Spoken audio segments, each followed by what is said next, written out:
Good morning, student. This is your second part of chapter first of 8th class history. Today we will start from how do we periodize, कि हम history को periodize किस तरह से करते हैं. In 1817, James Mill, a Scottish economist and political philosopher, published a massive 3-volume work, A History of British India. 1817 में James मिल, जो कि एक स्कॉटिश इकोनॉमिस्ट थे और पॉलिटिकल फिलोसफर थे, he published a book and the name of book was a history of British India. In this he divided Indian history into 3 periods. इसमें इन्होंने Indian history को 3 पीरियड्स में डिवाइड किया है, and that is Hindu, Muslim and British. This periodization came to be widely accepted, और इस periodization को accept भी कर लिया गया. Now here is a question that why do we try and divide history into different periods, कि हम history को डिफरेंट पीरियड्स में डिवाइड क्यों करते हैं.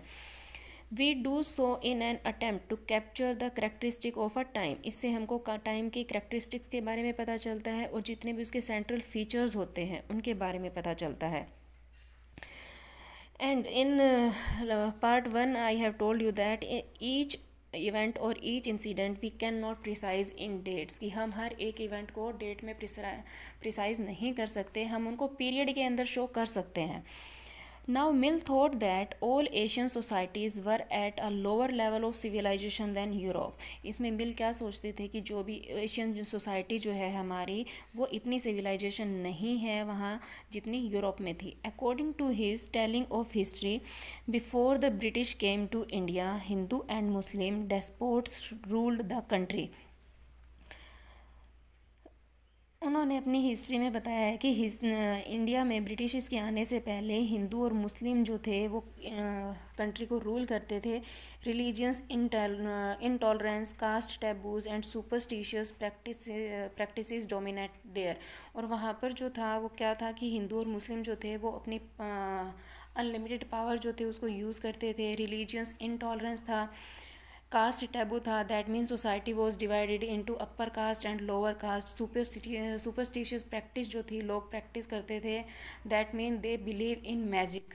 British rule Mill felt could civilise India. Mill का मानना था कि ब्रिटिश रूल जो है वो इंडियन को सिविलाइज कर देंगे.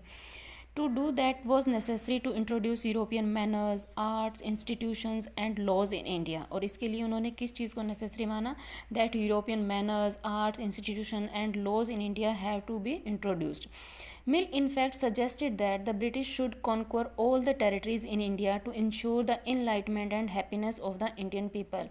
अब मिल जो है वो यहाँ पे क्या सजेस्ट कर रहे हैं कि इंडिया की जितनी भी टेरिटरीज है that we have to conquer, and with this the Indian people feel happiness and they got enlightenment. In this idea of history, British rule represented all the forces of progress and civilization. यहाँ पे जो British rule जो है वो किस चीज़ को represent कर रहा है? प्रोग्रेस और सिविलाइजेशन को. The period before British rule was one of darkness. और उनका क्या मानना था कि ब्रिटिश रूल से पहले का जो इंडिया था that was in a darkness, कि वो बिल्कुल अंधेरे में जीते थे लोग जो थे, क्योंकि वहाँ पर there was no civilization. In any case can we refer to any period of history as Hindu and Muslim. क्या हम किसी भी केस में जो हमारी हिस्ट्री है उसको हम हिंदू और मुस्लिम पीरियड के अंदर डिवाइड कर सकते हैं? Did not a variety of faith exist simultaneously in this periods, कि क्या इनमें हिंदू और मुस्लिम के अलावा कोई भी फेथ जो था वो नहीं था वहाँ लोगों का? Why should we characterize an age only through the religion of the ruler of that time, कि किसी भी एज को हम या किसी भी पीरियड को हम वहाँ के रूलर के रिलीजन के अकॉर्डिंग किस तरह से उसको करेक्टराइज कर सकते हैं? To do so is to suggest that the lies and practices of the others do not really matter. तो क्या इसका मतलब ये है कि जितनी भी बाकी लोगों की जो प्रैक्टिस है they doesn't matter. We should also remember that even rulers in ancient India did not all share the same faith. इसके लिए हमको ये याद रखना भी ज़रूरी है कि उस टाइम के जितने भी रूलर्स थे सबके सेम फेथ नहीं थे. Moving away from British classification, British ने जो इंडिया हिस्ट्री जो थी उसको 3 पार्ट्स में डिवाइड किया था, and that was Hindu, Muslim and British. But Indian historians divided Indian history into 3 parts, and that is ancient, medieval and modern, और ये 3 पार्ट्स थे, ancient, medieval and modern. This division too has its own problem, इस period की भी और यहाँ इस division की भी कुछ प्रॉब्लम्स थी। It is a periodization that is borrowed from the west, ये जो पीरियडाइजेशन किया गया इसको भी वेस्ट से बोरो किया गया। Where the modern period was associated with the growth of all the forces of modernity, जिसके अंदर जो मॉडर्न पीरियड जो है उसके अंदर जितनी भी मॉडर्निटी की जो फोर्सेज थी उसके साथ एसोशिएट किया गया। And that was science, reason, democracy, liberty and equality. In modern period के अंदर हम किस चीज़ के बारे में पढ़ेंगे? साइंस के बारे में, reason, democracy, liberty and equality. Medieval was a term use to describe a society where these features of modern society did not exist. और जो मेडिवल जो पीरियड के अंदर हिस्ट्री को डिवाइड किया गया था वहाँ पर कोई भी मॉडर्न सोसाइटी के जो फीचर्स थे वो नहीं देखने को मिलते हैं। Next is what is colonial. Colonial क्या होता है? In this book you will read about the way the British came to conquer the country and establish their rule, कि जब ब्रिटिश इंडिया के अंदर आए and they conquer the country and they establish their rule, subjugating local nawab and rajas, उन्होंने जितने भी local नवाब और जो राजा थे उनको उन्होंने प्रेशराइज किया। दे establish control over the economy and society, और धीरे धीरे उन्होंने इंडिया की इकोनॉमी, सोसाइटी के ऊपर कंट्रोल स्थापित कर लिया। Collected revenue to meet all their expenses, जितने भी उनके एक्सपेंसेस थे उनके लिए वो टैक्सेस जो थे वहाँ के लोगों से कलेक्ट करने लगे। Boat the goods they wanted at low prices, जो भी गुड्स उनको चाहिए होता था वो लो प्राइसेस पे ख़रीदते थे।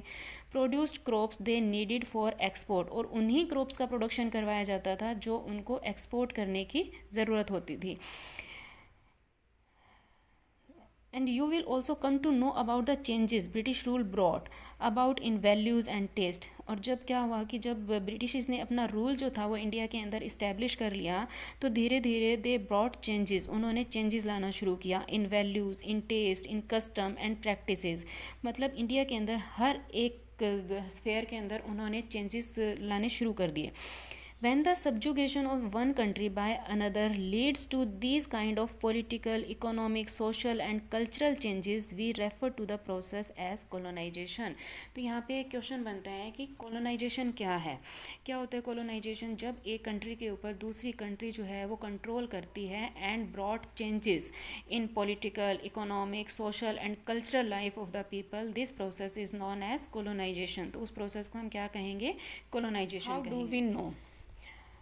What sources do historians use in writing about the last 250 years of Indian history? कि पिछले जो 250 years हैं इंडियन हिस्ट्री के लिए, उनके लिए हिस्टोरियन जो हैं वो किन सोर्सेज के ऊपर डिपेंड रहते हैं? How do we know about the history? Administration produce record. One important source is the official records of the British administration, और इसको जानने का हमारे लिए सबसे इम्पॉर्टेंट रिसोर्स जो है वो क्या है? ब्रिटिश एडमिनिस्ट्रेशन के जितने भी ऑफिशियल रिकॉर्ड हैं, that is one of the important source. The British believe that the act of writing was important. British जो थे वो क्या इसमें बिलीव करते थे कि राइटिंग जो है वो इम्पोर्टेंट है। Every instruction, plan, policy decision, agreement, investigation had to be clearly written up.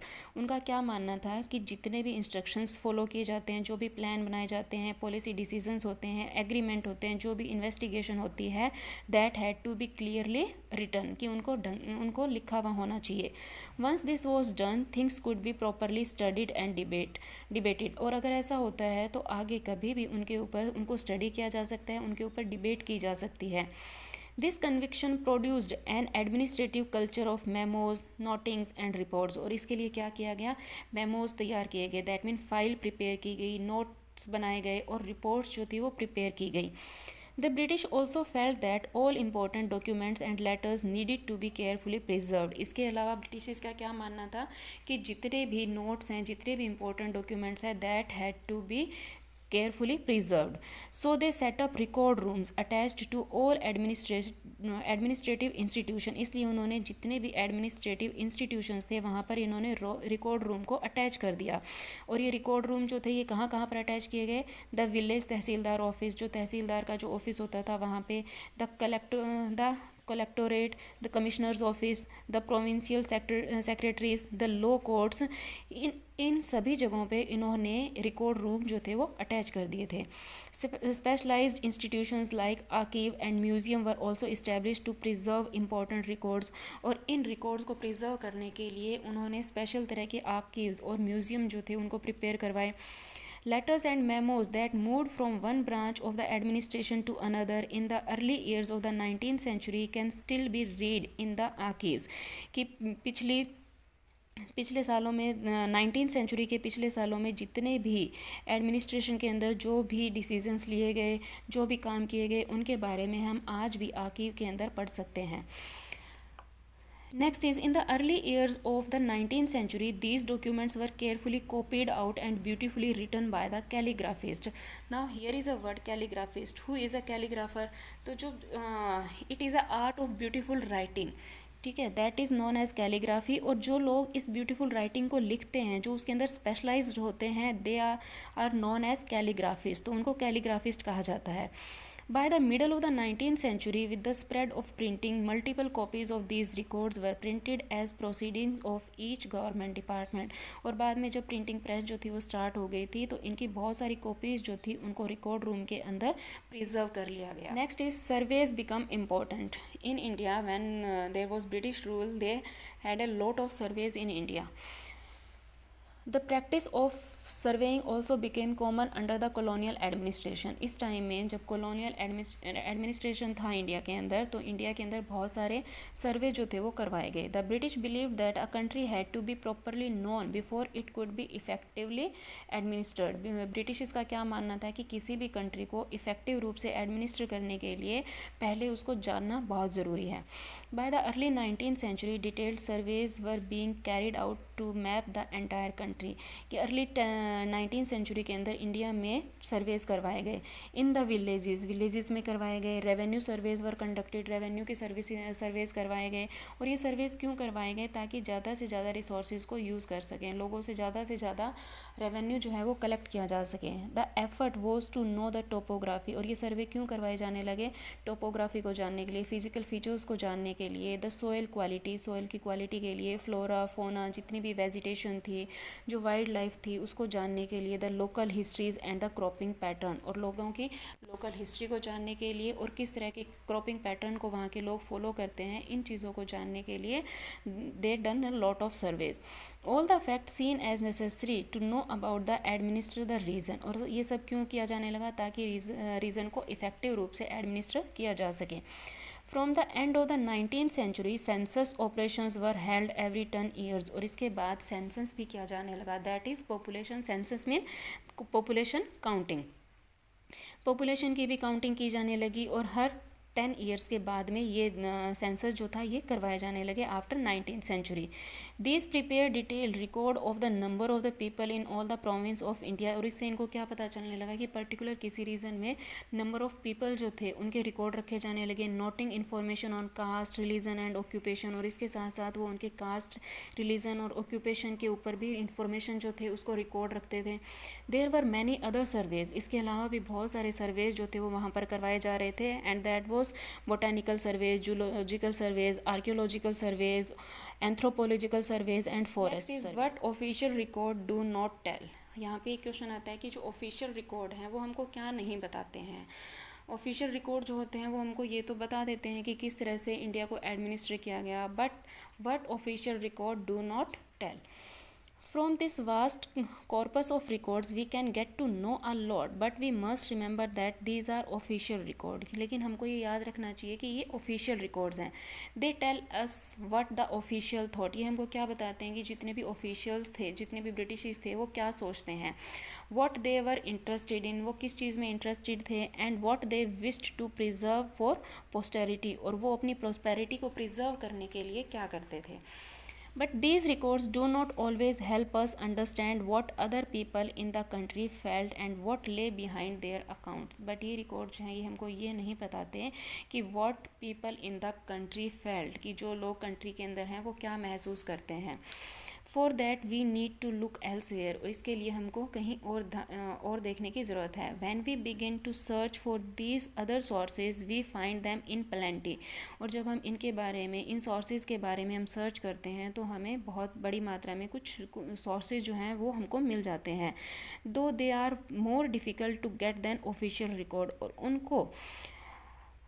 उनका मिलना ऑफिशियल रिकॉर्ड के मिलने से ज़्यादा डिफ़िकल्ट है. We have diaries of people, और इसके लिए हमको क्या क्या मिला है, डायरीज़ ऑफ पीपल कि लोगों की डायरीज़ है. अकाउंट ऑफ पिलग्रिम, जितने भी बाहर से जो पिलग्रिम्स आते थे, जैसे चाइनीज़ पिलग्रिम्स थे, कोई दूसरे पिलग्रिम्स भी थे जो इंडिया के अंदर आए, उन्होंने अपनी भी बुक्स लिखी है. एंड ट्रैवलर्स के अकाउंट से, autobiography of important personalities and popular booklets that were sold in the local bazaar. These are the sources about them we can know about the people of the country, that what they think. As printing spread, newspapers were published and issues were debated in public. और जैसे जैसे printing press जो थी वो start हुई, धीरे धीरे newspaper जो थे वो पब्लिश होने लगे, इश्यूज़ के ऊपर पब्लिक में डिबेट होने लगी. Leaders and reformers wrote to spread their ideas. Leaders और रिफॉर्मर्स ने अपने आइडियाज़ को लिखना शुरू किया. इस तरह से उनके आइडियाज़ जो थे वो धीरे धीरे स्प्रेड होने शुरू हुए. Poets and novelist wrote to express their feelings. जो जितने भी पोइट्स थे, नॉवेलिस्ट थे, उन्होंने भी अपनी फीलिंग्स को एक्सप्रेस किया. These sources however were produced by those who were literate. ये जितने भी रिसोर्सेज हैं that was produced by literate people. For this we will not be able to understand how history was experience. लेकिन फिर भी हम इस चीज़ को नहीं समझ पाएंगे कि हिस्ट्री को किस तरह से एक्सपीरियंस किया गया. And lived by the tribals and the peasants. और जो ट्राइबल्स थे, पीजेंट्स थे, वो किस तरह से अपनी ज़िंदगी जीते थे. The workers in the mines और the poor in the streets. Mine के अंदर काम करने वाले वर्कर जो थे, जो गरीब लोग जो स्ट्रीट्स में रहते थे, how they experience history. Getting to know their life is a more difficult task, and it is a very difficult task. With this हमारा ये जो चैप्टर है, चैप्टर फर्स्ट ऑफ हिस्ट्री, ये ख़त्म होता है. होप कि आप सबको समझ में आ गया होगा. Thank you.